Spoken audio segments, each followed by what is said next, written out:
Chapter 59. The deliverance of the demon Bhaumasura. Chapter 59, yes. The story of Bhaumasura, how he kidnapped and made captive 16,000 princesses by collecting them from the palaces of various kings, and how he was killed by Krishna, the Supreme Lord of wonderful character, is all described by Shukadev Goswami to King Parikshit in Srimad Bhagavatam. Generally, the demons are always against the demigods. This demon, Bhaumasura, having become very powerful, took by force the umbrella from the throne of the demigod Varuna. He also took the earrings of Aditi, the mother of the demigods. He conquered the portion of heavenly Mount Meru known as Mani Parvata and occupied it. The king of the heavenly planets, Indra, therefore came to Dwaraka to complain about Bhaumasura before Lord Krishna. Hearing this complaint by Indra, the king of heaven, Lord Krishna, accompanied by his wife Satyabhama, immediately started for the abode of Bhaumasura. The two of them rode on the back of Garuda, who flew them to Pragyotisapura, Bhaumasura's capital city. To enter the city of Pragyotisapura was not a very easy task because it was well fortified. First of all, there were 4 strongholds guarding the 4 directions of the city, which was well protected on all sides by formidable military strength. The next boundary was a water canal all around the city, and in addition, the whole city was surrounded by electric wires. The next fortification was of anila, a gaseous substance. After this, there was a network of barbed wire constructed by a demon of the name Mura. The city appeared well protected even in terms of today's scientific advancements. When Krishna arrived, he broke all the strongholds to pieces by the stroke of his club and scattered the military strength here and there by the constant onslaught of his arrows. With his celebrated Sudarshana Chakra, he counteracted the electrified boundary, annihilated the canals of water and the gaseous boundaries, and cut to pieces the electrified network fabricated by the demon Mura. By the vibration of his conch shell, he broke the hearts of the great fighters and also broke the fighting machines that were there. Similarly, he broke the walls around the city with his invincible club. The vibration of Lord Krishna's conch shell sounded like a thunderbolt at the time of the dissolution of the whole cosmic manifestation. The demon Mura heard the vibration of the conch shell, awakened from his sleep, and came out to see what had happened. He had 5 heads and had long been living within the water. The Mura demon was as brilliant as the sun at the time of dissolution of the cosmos, and his temper was like blazing fire. The effulgence of his body was so dazzling that he was difficult to see with open eyes. When he came out, he first took out his trident and rushed the Supreme Personality of Godhead. The demon Mura, in his onslaught, was like a big snake attacking Garuda. His angry mood was very severe, and he appeared ready to devour the 3 worlds. First of all, he attacked the carrier of Krishna, Garuda, by whirling and then throwing his trident, and through his 5 mouths he vibrated sounds like the roaring of a lion. These roaring vibrations spread all over the atmosphere until they extended all over the world and into outer space, up and down and out to the 10 directions, rumbling throughout the entire universe. Lord Krishna saw that the trident of the Mura demon was rushing towards his carrier, Garuda. Immediately, by a trick of his hand, he took 2 arrows and threw them towards the trident, cutting it to pieces. Simultaneously, using many arrows, he pierced the mouths of the demon Mura. When the Mura demon saw himself outmaneuvered by the Supreme Personality of Godhead, he immediately began to strike the Lord in great anger with his club. But Lord Krishna, with his own club, broke the club of Mura to pieces before it could reach him. The demon, bereft of his weapon, decided to attack Krishna with his strong arms, but Krishna, with the aid of his Sudarshana chakra, immediately separated the demon's 5 heads from his body. The demon then fell into the water, just as the peak of a mountain falls into the ocean after being struck by the thunderbolt of Indra. This demon Mura had 7 sons named Tamra, Antariksha, Shravana, Vibhavasu, Vasu, Nabaswan, and Aruna. All of them became puffed up and vengeful because of the death of their father, and to retaliate they prepared in great anger to fight with Krishna. They equipped themselves with the necessary weapons and situated Pitha, another demon, to act as commander in the battle. By the order of Bhaumasura, all of them combinedly attacked Krishna. When they came before Lord Krishna, they began to shower him with many kinds of weapons, like swords, clubs, lances, arrows, and tridents. But they did not know that the strength of the Supreme Personality of Godhead is unlimited and invincible. Krishna, with his arrows, cut all the weapons of the men of Bhaumasura into pieces like grains.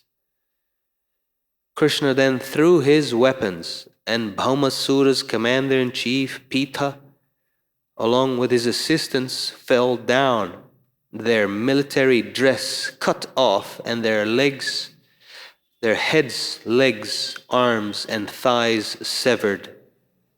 All of them were sent to the superintendent of death, Yamaraja. Bhaumasura, who was also known as Narakasura, happened to be the son of the earth personified. When he saw that all his soldiers, commanders, and fighters had been killed on the battlefield by the strokes of the weapons of the personality of Godhead, he became exceedingly angry at the Lord. He then came out of the city with a great number of elephants who had all been born and brought up on the seashore. All of them were highly intoxicated.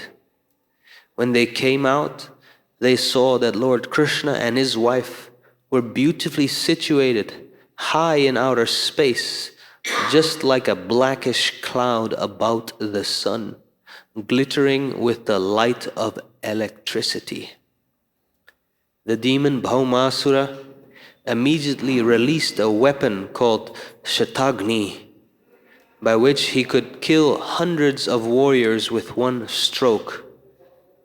And all his assistants simultaneously threw their respective weapons at the Supreme Personality of Godhead. Lord Krishna counteracted all these weapons by releasing his feathered arrows. The result of this fight was that all the soldiers and commanders of Bhaumasura fell to the ground, their arms, legs, and heads separated from their trunks, and all their horses and elephants also fell with them. In this way, all the weapons released by Bhaumasura were cut to pieces by the Lord's arrows. The Lord was fighting on the back of Garuda, who was helping him by striking the horses and elephants with his wings and scratching their heads with his nails and sharp beak. The elephants, feeling much pain from Garuda's attack on them, also dispersed from the battlefield. Bhaumasura alone remained on the battlefield, and he engaged himself in fighting with Krishna. He saw that Krishna's carrier Garuda had caused great disturbance to his soldiers and elephants, and in great anger he struck Garuda with all his strength, which defied the strength of a thunderbolt. Fortunately, Garuda was not an ordinary bird, and he felt the strokes given by Bhaumasura just as a great elephant feels the impact of a garland of flowers.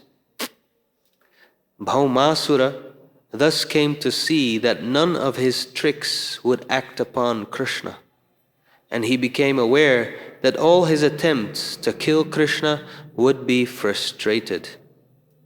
Yet he tried for the last time, taking a trident in his hand to strike him. Krishna was so dexterous that before Bhaumasura could throw his trident, his head was cut off by the sharp Sudarshana chakra. His head, illuminated by earrings and a helmet, fell down on the battlefield. On the occasion of Bhaumasura's being killed by Lord Krishna, all the demons' relatives screamed in disappointment, and the saintly persons glorified the chivalrous activities of the Lord.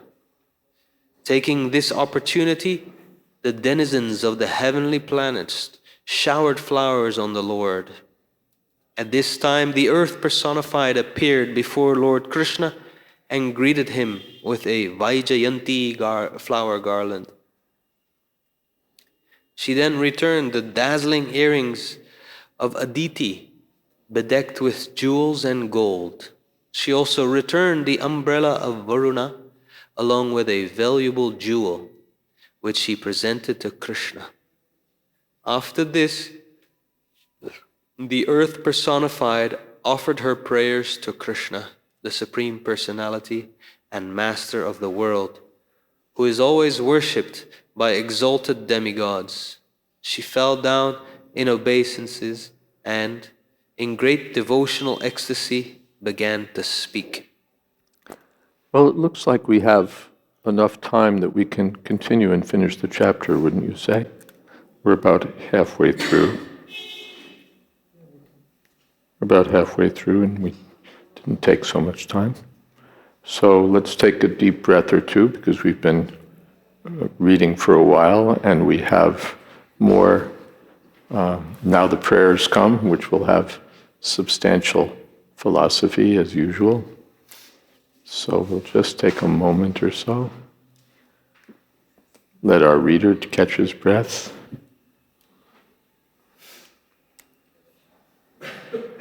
Let me catch my breath. And when you're ready, you can continue.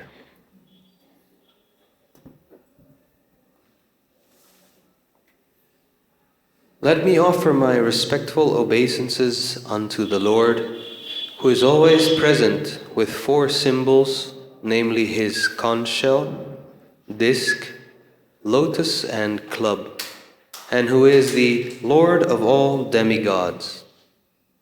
Please accept my respectful obeisances unto you.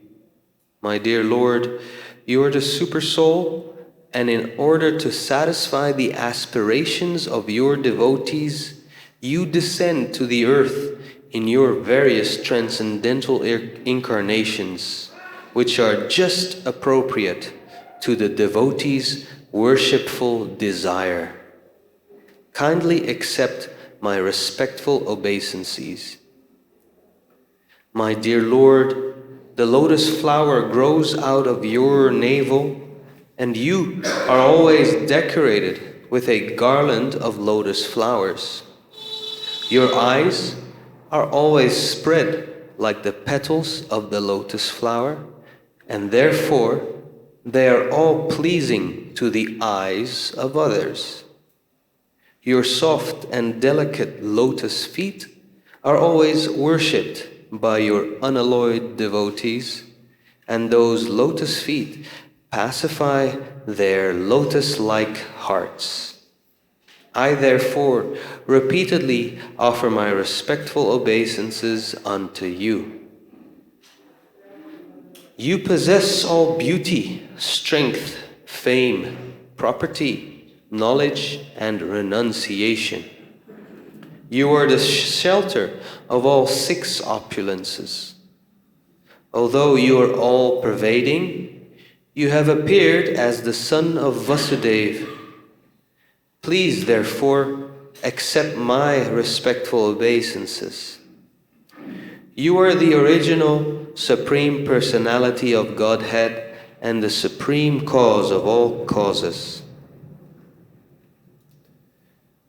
Only your Lordship is the reservoir of all knowledge. Let me offer my respectful obeisances unto you. Personally, you are unborn.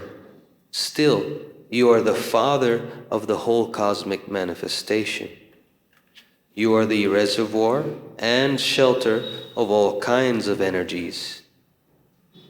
The manifested appearance of this world is caused by you, and you are both the cause and effect of this cosmic manifestation. Please, therefore, accept my respectful obeisances. My dear Lord, as for the 3 gods, Brahma, Vishnu, Shiva, they are not independent of you. Give 2.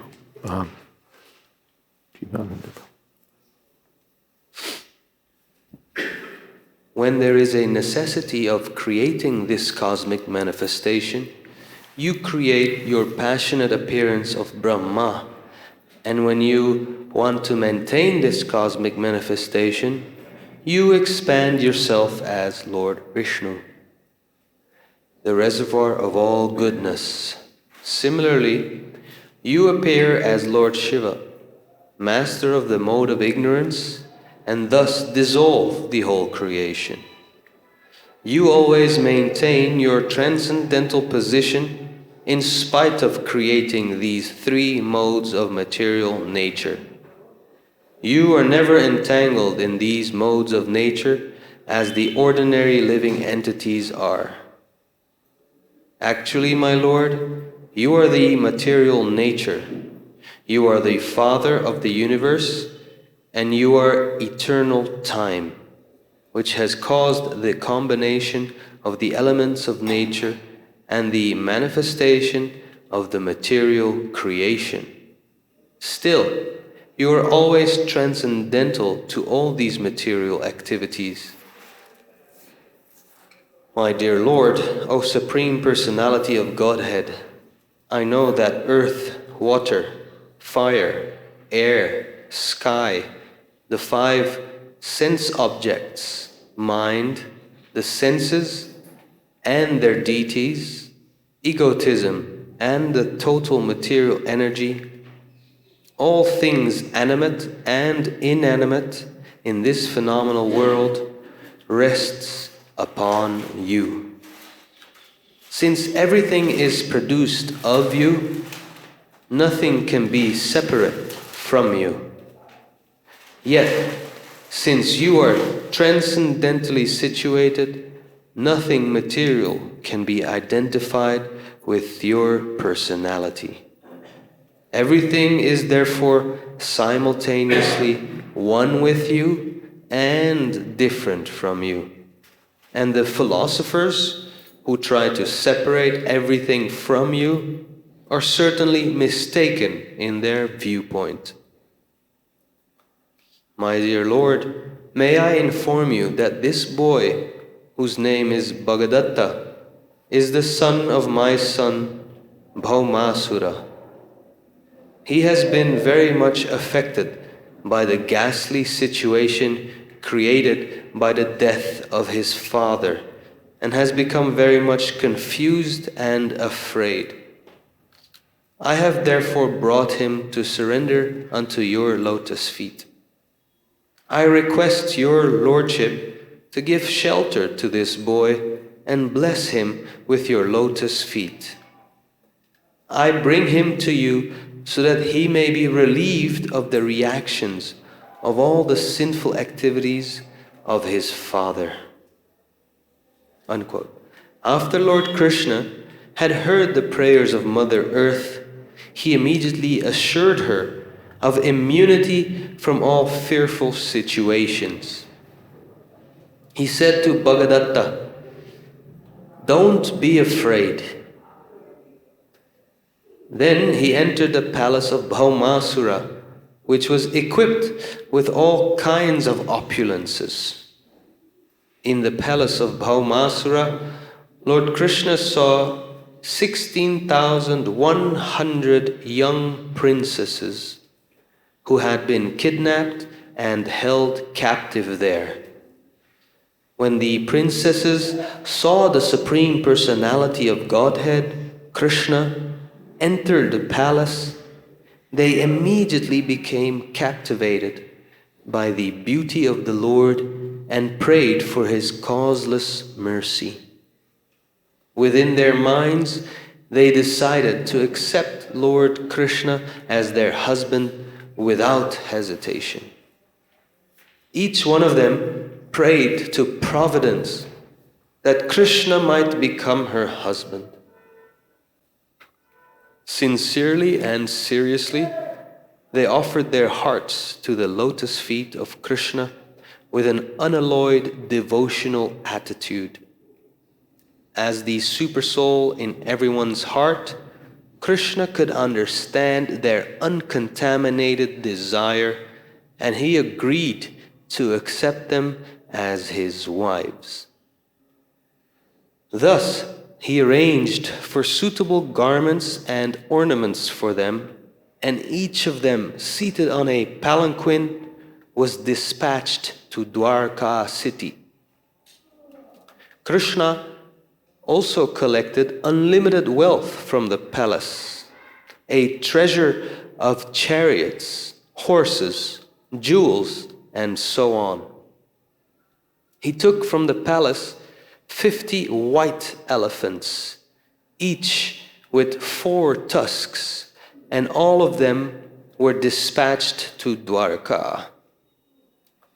After this incident, Lord Krishna and Satyabhama entered Amaravati, the capital city of the heavenly planets, and they immediately entered the palace of King Indra and his wife Sati Devi,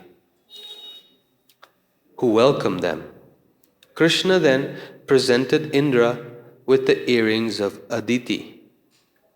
When Krishna and Satyabhama were returning from the capital city of Indra, Satyabhama remembered Krishna's promise to give her a parijata tree. Taking the opportunity of having come to the heavenly kingdom, she uprooted a parijata tree and placed it on the back of Garuda. Once, Narada had taken a parijata flower and presented it to Krishna's senior wife, Sri Rukmini Devi. On account of this, Satyabhama had developed an inferiority complex.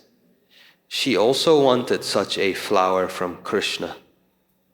Krishna could understand the competitive, womanly nature of his co-wives, and he had smiled. He had immediately asked Satyabhama, "Why are you asking for only one flower? I would like to give you a whole tree of parijata flowers." Actually, Krishna had purposely taken his wife Satyabhama with him so that she could collect the parijata with her own hand. But the denizens of the heavenly planets, including Indra, were very irritated. Without their permission, Satyabhama had uprooted a parijata tree, which is not to be found on the earth planet. Indra, along with other demigods, offered opposition to Krishna and Satyabhama for taking away the tree. But in order to please his favorite wife, Satyabhama, Krishna became determined and adamant. So there was a fight between the demigods and Krishna. As usual, Krishna came out victorious, and he triumphantly brought the parijata tree chosen by his wife to this earth planet, to Dwarka. After this, the tree was installed in the palace garden of Satyabhama. On account of this extraordinary tree, the garden house of Satyabhama became extraordinarily beautiful.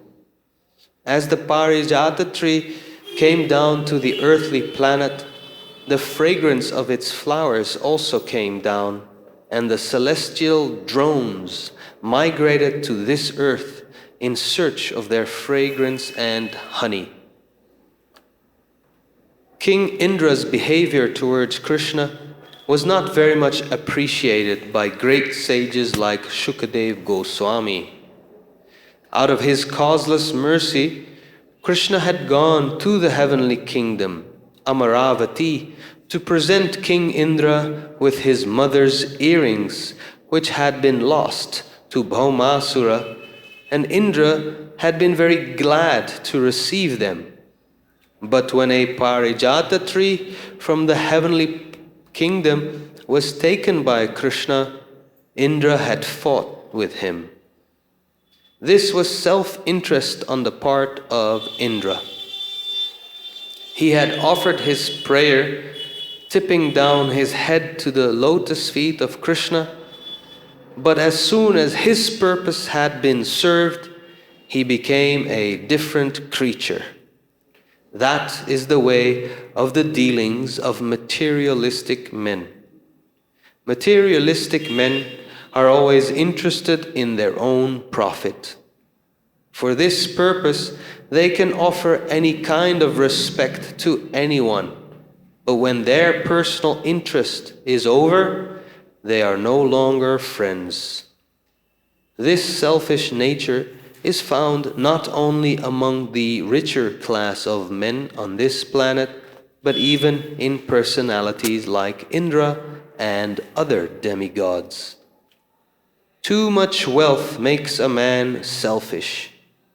A selfish man is not prepared to take to Krishna consciousness and is condemned by great devotees like Shukadev Goswami.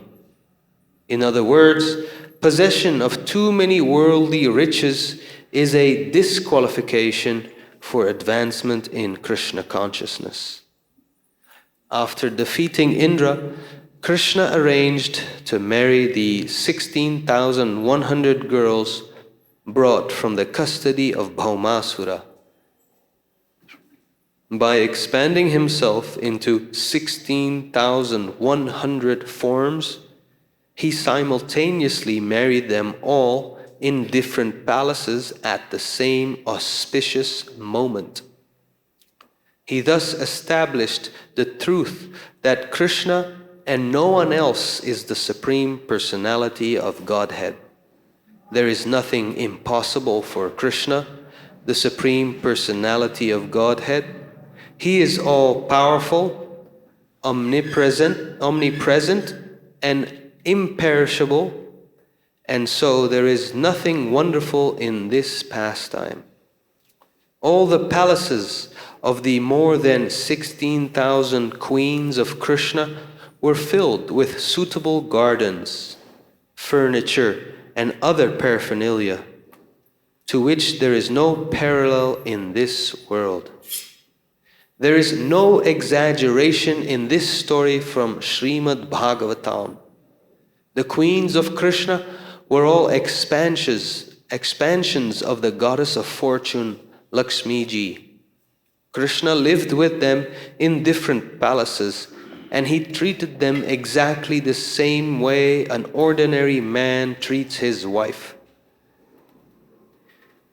We should always remember that the Supreme Personality of Godhead, Krishna, was playing exactly like a human being. Although he showed his extraordinary opulences by simultaneously marrying more than 16,000 wives in more than 16,000 palaces, he behaved with them just like an ordinary man.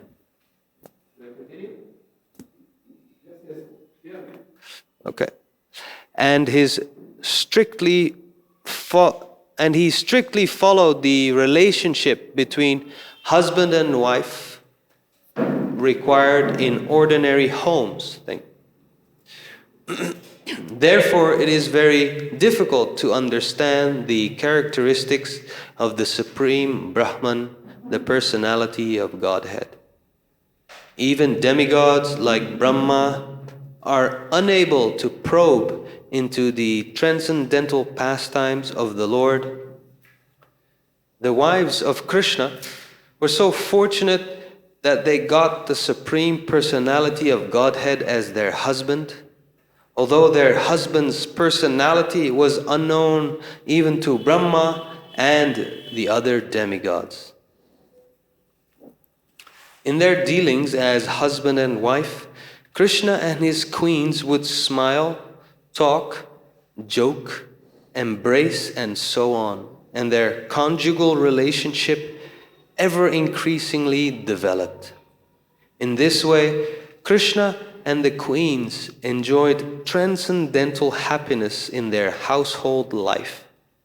Although each and every queen had thousands of maidservants engaged for her service, the queens were all personally attentive to serving Krishna. Each one of them used to receive Krishna personally when he entered the palace. They engaged in seating him on a nice couch, worshipping him with all kinds of paraphernalia, washing his lotus feet with Ganges water, offering him betel nuts and massaging his legs. In this way, they gave him relief from the fatigue he felt after being away from home. They fanned him nicely, offered him fragrant essential floral oil, decorated him with flower garlands, dressed his hair, asked him to lie down to take rest, bathed him personally, and fed him palatable dishes. Each queen did all these things herself and did not wait for the maidservants.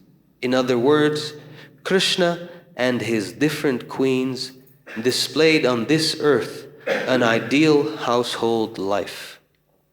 Thus ends the Bhakti-Vedanta purport of the 59th chapter of Krishna, the deliverance of the demon Bhaumasura. Thank you very much.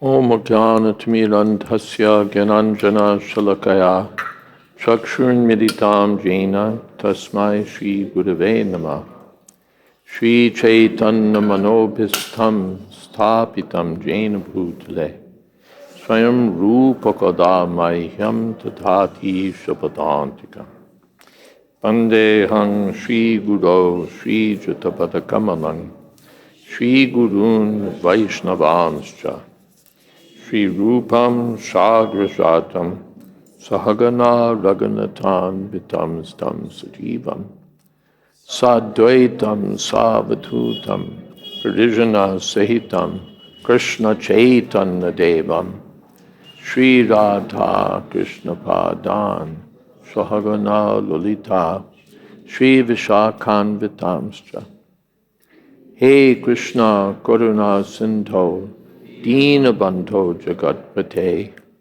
Gopesha Gopika Kanta Radha Kanta Namostute Tapta Kanchana Gaurangi Radhe Vrindavaneshwari Vrishabhanu Sute Devi Pranamami Hari Priye Vancha Kolpatarubhyascha Kripa Sindho Pyevacha Patitanam Pavanebhyo Vaishnavebhyo Namo Namah Shri Krishna Chaitanya Prabhu Nityananda Shri Advaita Gadadhar Shivasari Gaur Bhaktavinda Hare Krishna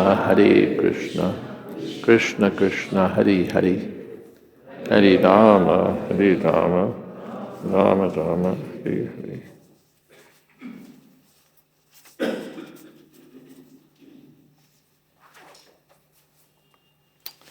Krishna Krishna.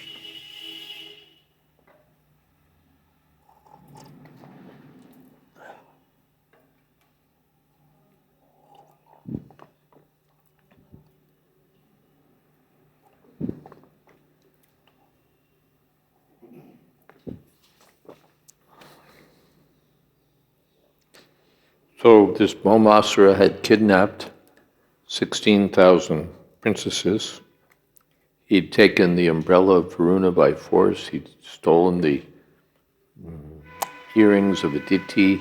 He'd occupied the Mani Parvat.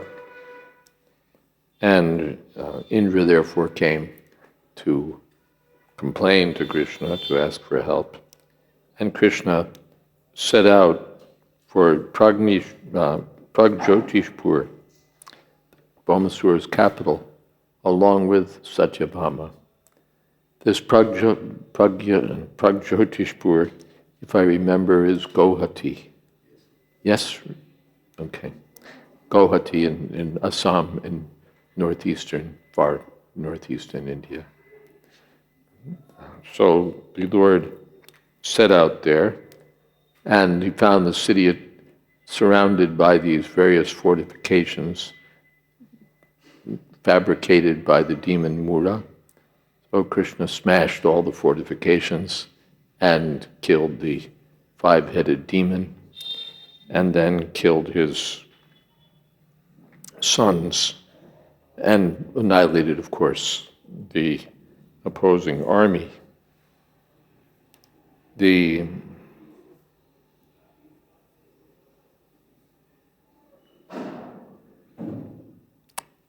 Then the Lord came before Bhaumasura himself, and there was a fight, and as usual, Krishna emerged victorious.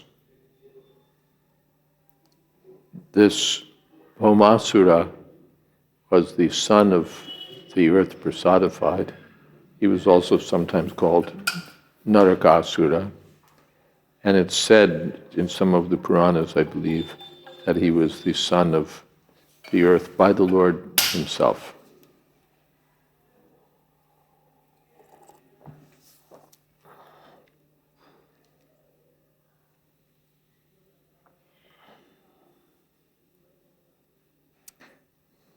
So the Lord defeated Bhaumasura, killed him, smashed his army, defeated the elephants, and so on. So in this way, the Lord earned victory. The earth personified appeared before the Lord, offered him a Vaijayanti garland, returned Diti's dazzling earrings and Varuna's umbrella, and presented Krishna also a valuable jewel. Then she offered prayers to the Lord in great ecstasy. She identified him as the bearer of the four symbols, Shankha, Chakra, Gada, Padma, conch, disc, lotus, and club. She said that Krishna was the supersoul and that he satisfies the aspirations of all devotees. He descends his incarnations just suitable to satisfy the devotees' desires.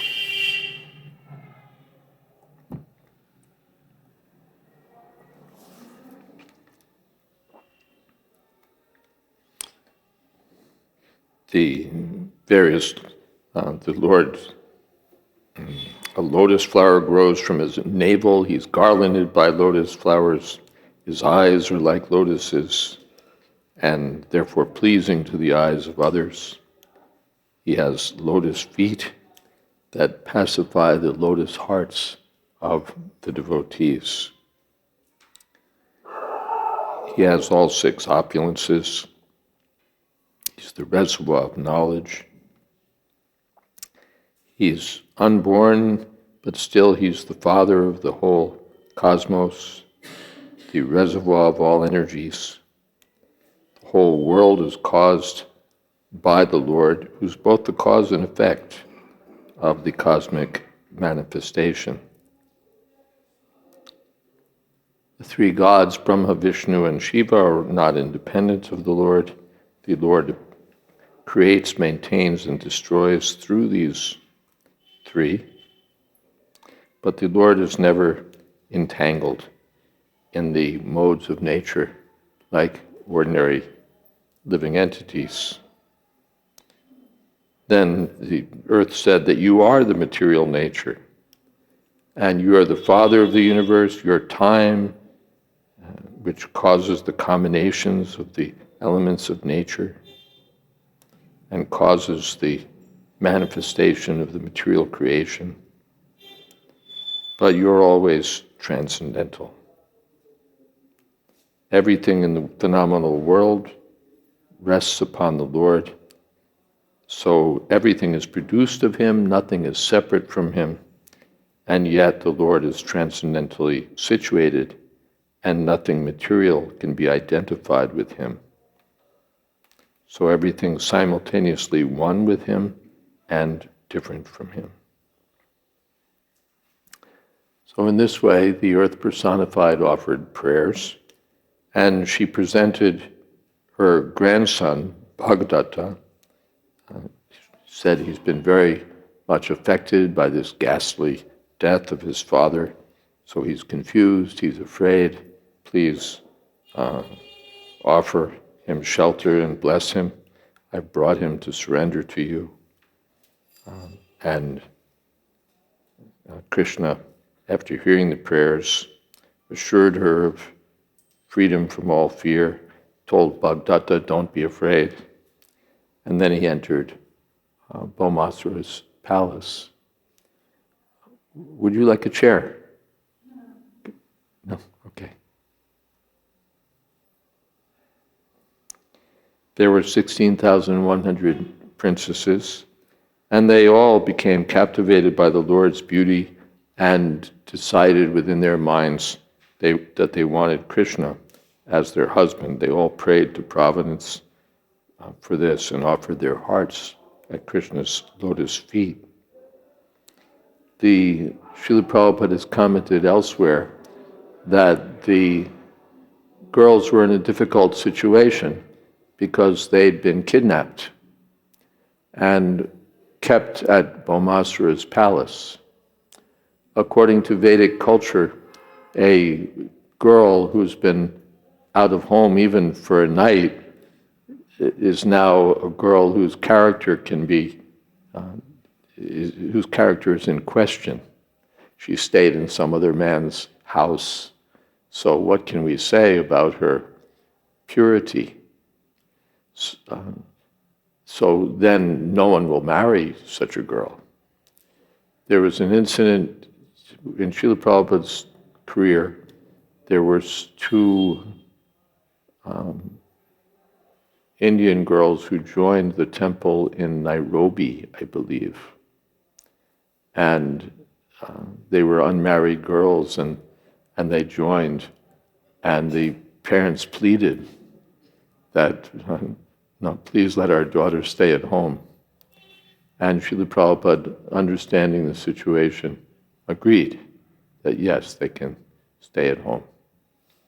So the Prabhupada, in telling the story of these princesses, said that Krishna freed them from Bhaumasura, so now you're free.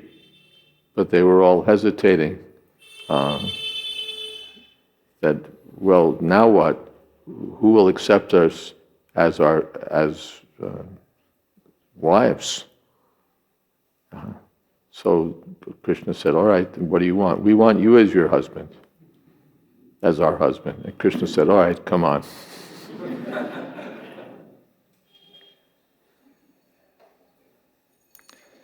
So Krishna arranged for suitable garments and ornaments for all of these princesses and dispatched them on palanquins to Dwarka.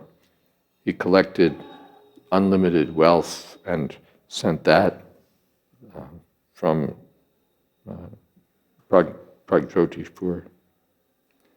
Then they went, Krishna and Satyabhama, riding on Garuda, went to Amaravati, and Indra and Shachi Devi welcomed them very nicely, and Krishna returned the earrings. But Satyabhama reminded Krishna that you promised me a parijata tree, so she just uprooted one and put it on Garuda's back. And now Indra was outraged. This is a holy tree. It's meant for the heavenly planets. It can't be. It's an insult to the parijata for it to come to earth. And you didn't ask. There was no permission. So he offered Krishna a fight. He fought against Krishna, and various demigods joined along with Indra. But Krishna emerged victorious, Prabhupada said, as usual, and brought the tree back to Satyabhama's palace. This behavior by Indra wasn't very much appreciated, and I think we mentioned earlier that when Indra was offering prayers after the end of the Govardhan Leela, he was Jiva Goswami and I think Vishwanath's comments that his prayers were not quite heartfelt, not quite 100%. They were a bit calculated. My dear Lord, please don't do more to me. You've already humiliated. It's enough. Please don't do more. So I surrender to you. Please don't hurt me. It was something calculated, not 100% surrender. And we see that because now, when Indra's self-interest is impinged upon, he again opposes Krishna. So, as Prabhupada said, he offered his prayers, but now, as soon as his purpose had been served, he became a different creature. And this is how materialistic people deal. They'll offer respects to anyone to get what they want, but then when their personal interests are served, all the respect and friendship is over. So this is found not only in human society, but even among the demigods. So Prabhupada comments, the possession of too many worldly riches is a disqualification for advancement in Krishna consciousness. So then Krishna came back to Dwarka, married the 16,108 princesses simultaneously at the same auspicious moment in each of the different palaces by expanding himself into 16,100 forms. The palaces were all opulent with gardens and furniture and everything else you could ask for. And the queens, who were all expansions of Lakshmi, lived with the Lord in these palaces. And Krishna dealt with them. Their dealings were like those of ordinary human beings, but they were all transcendental. The queens all served Krishna personally, even though they had so many maidservants. Their pleasure was to personally serve the Lord in all respects. Prabhupada said, in other words, Krishna and his different queens displayed on earth an ideal household life. And I wonder if we have some comments or questions. Yes. Microphone, yes. Hare Krishna. Marge, in Vedic culture, if a woman is outside the house for one night, then her chastity is questioned. A Kshatriya princess. But then we hear all these Kshatriya kings, like kidnapping one wife here, one there, the other. It feels quite sexist. But they wouldn't kidnap married girls. In fact, that comes in the pastime of Bhishma Dev with those Ambika and Ambalika. One of them had already chosen that Shalva should be my husband, and you've ruined everything by kidnapping me.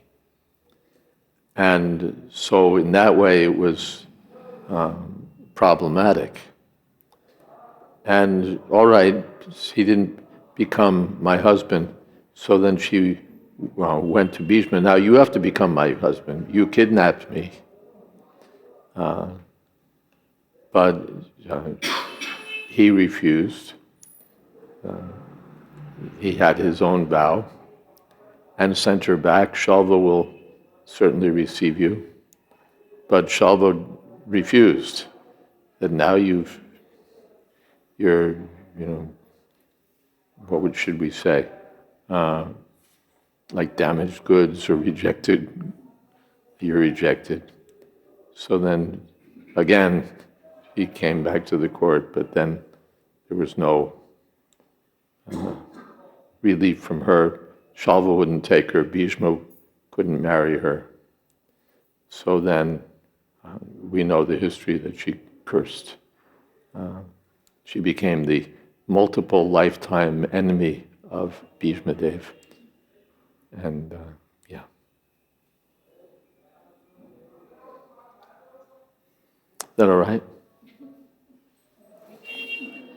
No? Go on. In that example, there doesn't seem to be any justice. No, it's not answered. So it doesn't really speak to it not being sexist. But sorry? It doesn't really speak to the principle of as it not being sexist. Well, the basic principle is that we don't take used wives as it were, and we don't kidnap other people's wives. We don't find any history in Bhagavatam. Well, yeah, we do. That's, who was it? Soma, I think, kidnapped the wife of Brihaspati. But that was very much condemned. That was not acceptable. But the unmarried girls, this was good. If you picked up an unmarried girl, that was all right, and you proved your chivalry by kidnapping her from the assembly of powerful opponents. That was accepted. But not just the Bhomasuras, of course. Wasn't very much appreciated.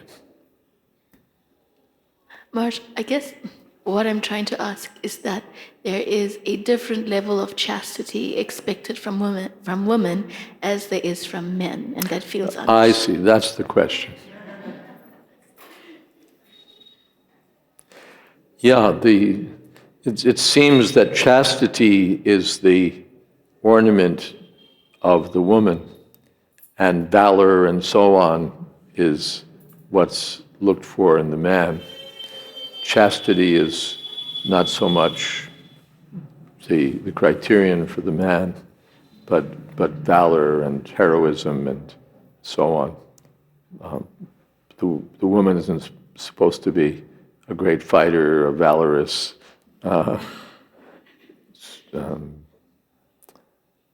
quasi-man, but she's what's the word?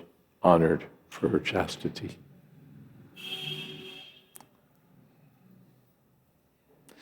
Different, what should we say, bulls and cows, you don't look for the same thing. You look for a bull to be powerful worker, to be strong, to be, strong. And you look for the cow to be plentiful with milk and so on. So you don't expect the same. It's not that, we have to be equal and expect hard work from the cows and milk from the bulls.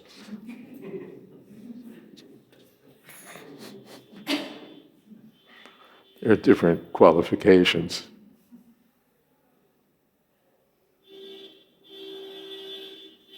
Yes.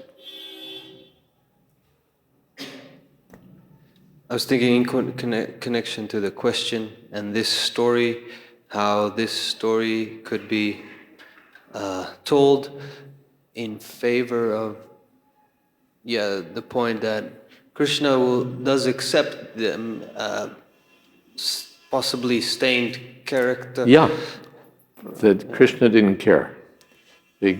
Krishna is transcendental to all such customs and rules. The girls sincerely wanted Krishna to accept them, and Krishna reciprocated. Yes, come on. And to add to that, further that point, like us as maybe the devotee men can think of this point about, to not find ourselves like in a superior position to Krishna. Krishna accepts this lady, or this guru accepts this lady, but then for us to be like, no, I'm not going to accept them, but I don't know, this is a thought that comes up. Krishna accepts this person, or their guru accepts them, whether their past has been this or that. I'm sorry, everything's getting lost here amidst the sounds. Maybe I shouldn't ask the question. I don't know. Maybe it's a sign. It's just going this way and that way. I'm having a hard time getting the question. Well, my question is,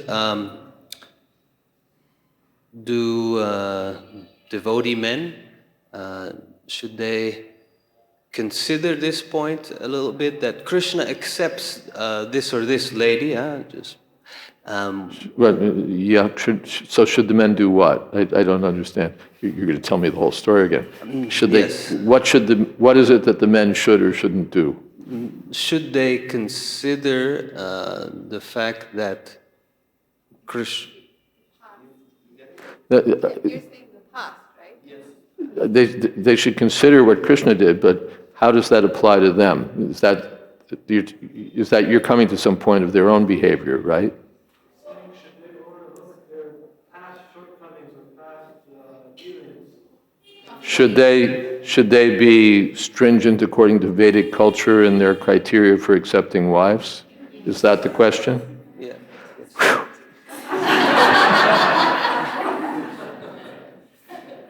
Thank you. That's up to them. We can't pass, at least I can't pass a GBC resolution. Or really it's up to them to decide what their criteria are. You know, should they accept a wife who can't cook? Should they accept a wife who's not gorgeous? Should they accept a wife who's a little proud? Should they accept? They have to decide what matters to them, what standards they expect from their wife. They might also, if they're a little introspective, consider their own value and their own shortcomings. I'm not going to. We know what the Vedic standard is, what the Vedic social standard is, but there's no central authority that's going to enforce or waive those requirements for ISKCON. There's a spot for you right up here, Prabhuji, on this mat.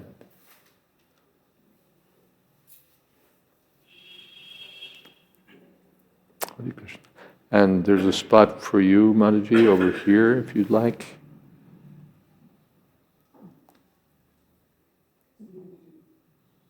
There's a spot right here.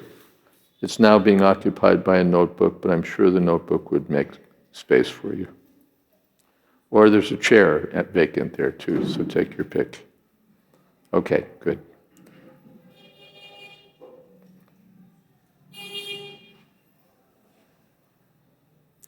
And of course, the easy way around all of these difficult decisions is just to stay brahmachari.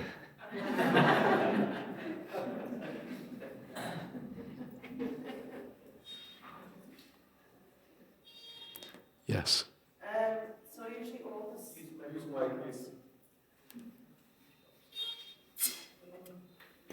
Hare Krishna Maharaj.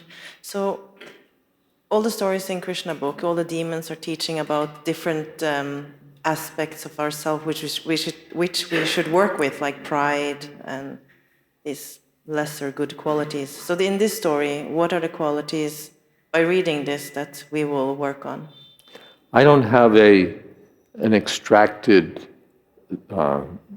moral to. So the moral to the story is there's nothing indicated like that, just that we should hear, and there are various lessons along the way. One, how the Bhaumasura was too puffed up because of materialistic opulence, and therefore that can be an impediment for devotees. But there's no statement, okay, Bhaumasura represents this, and so you should try to do something about that. I don't have any such conclusive lesson from the chapter sort of wrap up for you. Yes?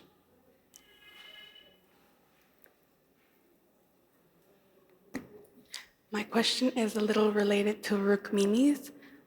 We see that when Krishna accepted all the wives after they had been kidnapped, the society didn't really have a problem with that. The society in Dwarka, they didn't have a problem with that. But when Lord Ramachandra accepted Sita, when he accepted Sita back after she had been kidnapped, there was a lot of problems. Interesting. Seems there were double standards even in those days.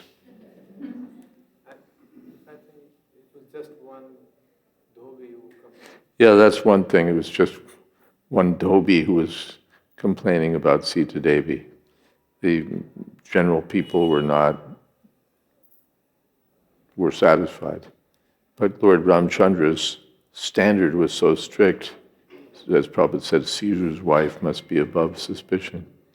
So he renounced even Sita Devi. But there wasn't a general public murmur even. Also, Lord Ramchandra was playing the role of an ideal king. Krishna was playing the role of a king too, but not quite.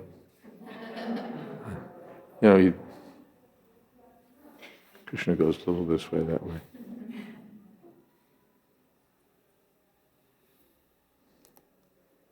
Anything else? Something to add, Jivananda?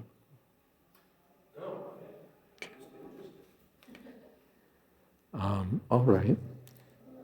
I think we can have kirtan then, if there are no other questions. Yes? Add on to my question. If Lord Ramachandra was supposed to be an ideal king, one of the qualities of a king is to be a protector. So Yes.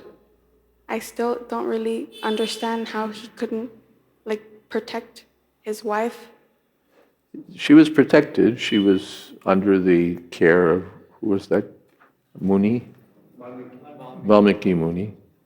So she wasn't left, thrown out into the street. She was protected.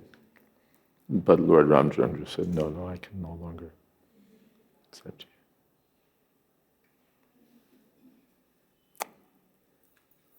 Okay. So we can end with kirtan. We're a little ahead of schedule, but I have a meeting after the class in any case. And okay, so who would like to lead kirtan? Who would like to lead kirtan?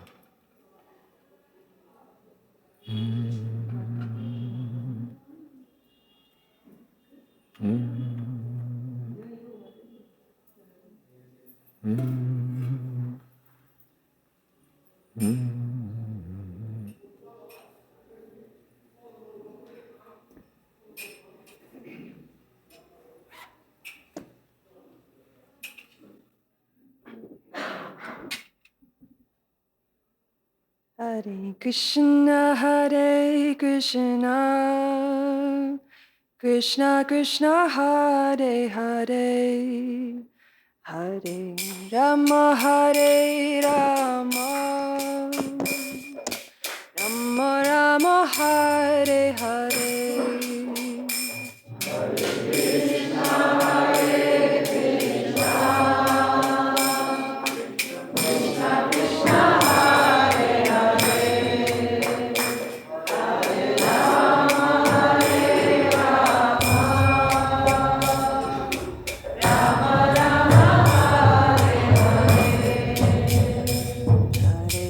Krishna, Hare Krishna,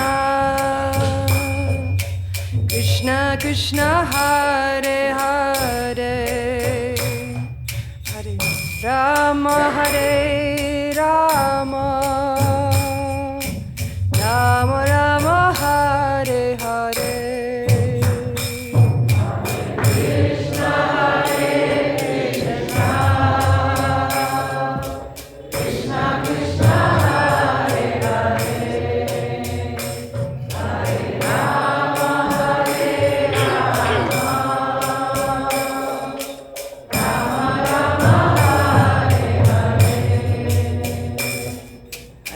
Krishna, Hare Krishna, Krishna Krishna, Hare Hare, Hare Rama, Hare Rama, Rama Rama, Hare Hare.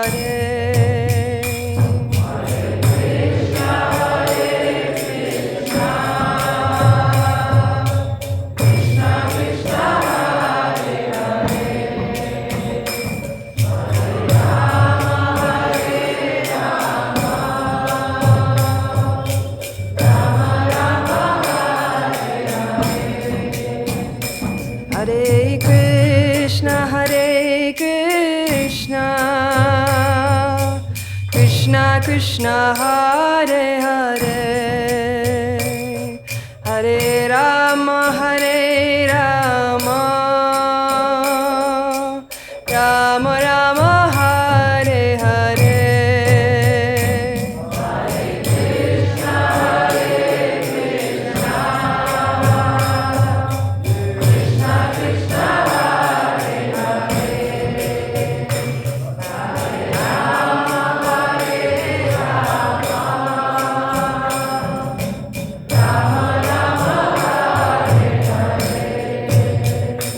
Hare Krishna,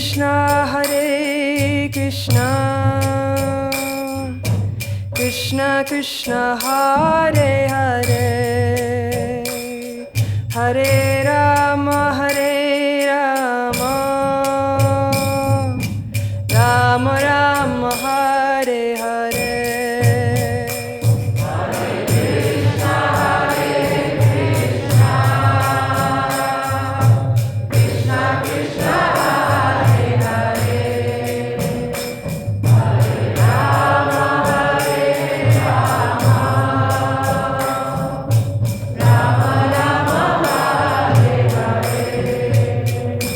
Hare Krishna, Krishna Krishna, Hare Hare, Hare Rama,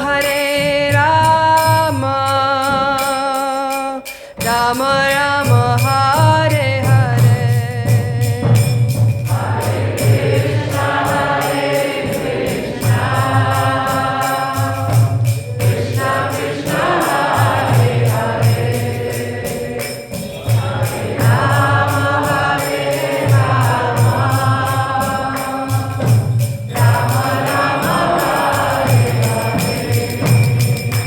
Hare Krishna, Krishna Krishna, Hare Hare, Hare Rama, Rama Rama, Hare Hare.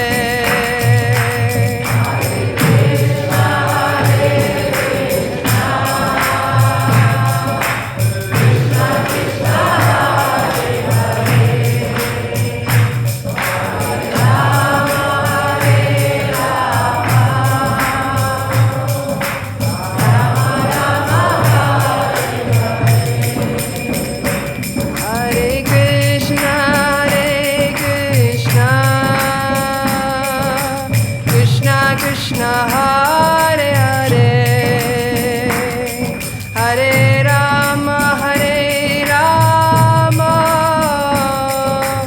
Rama Rama, Hare Hare.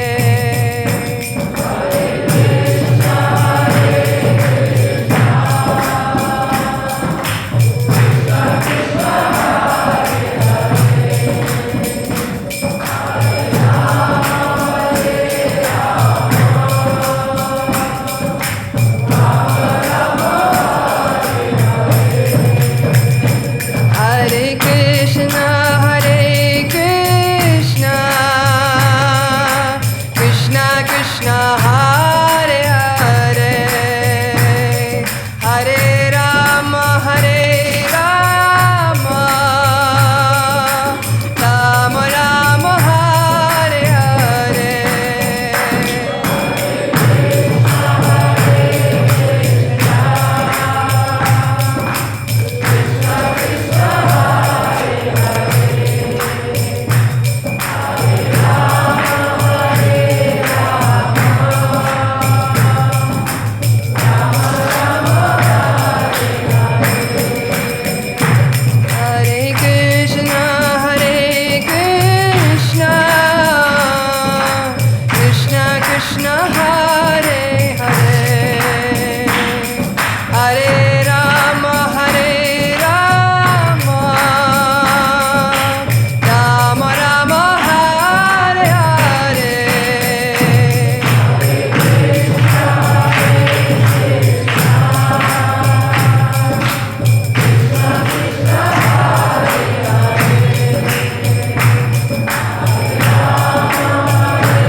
Jai Om Vishnuvad Panaman Sapariprad Vicharja Ashto Tarasati Shrimad A.C. Bhakti Vedanta Swami Maharaj Prabhupada Ki Jai Ananta Koti Vaishnavrinda Ki Jai Namacharya Srila Haridas Thakur Ki Jai Prem se kaho Shri Krishna Chaitanya Prabhu Nityananda Shri Advaita Gadadhar Shri Vasadi Gaur Bhaktivinoda Ki Jai Sri Sri Radha Krishna Gop Gopinath Sham Kun Radha Kun Giri Govardhan Ki Jai Vrindavan Dham Ki Jai Navadip Dham Ki Jai Jagannath Puri Ki Jai Gangamai Ki Jai Jamanamai Ki Jai Tulsi Devi Ki Jai Bhakti Devi Ki Jai Samaveta Bhakta Vrinda Ki Jai. All glories to the assembled devotees. All glories to the assembled devotees. All glories to the assembled devotees. Gaur Premanande.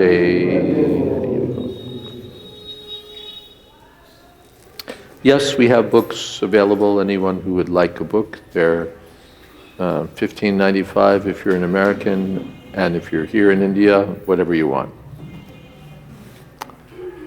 And yes, Hare Krishna.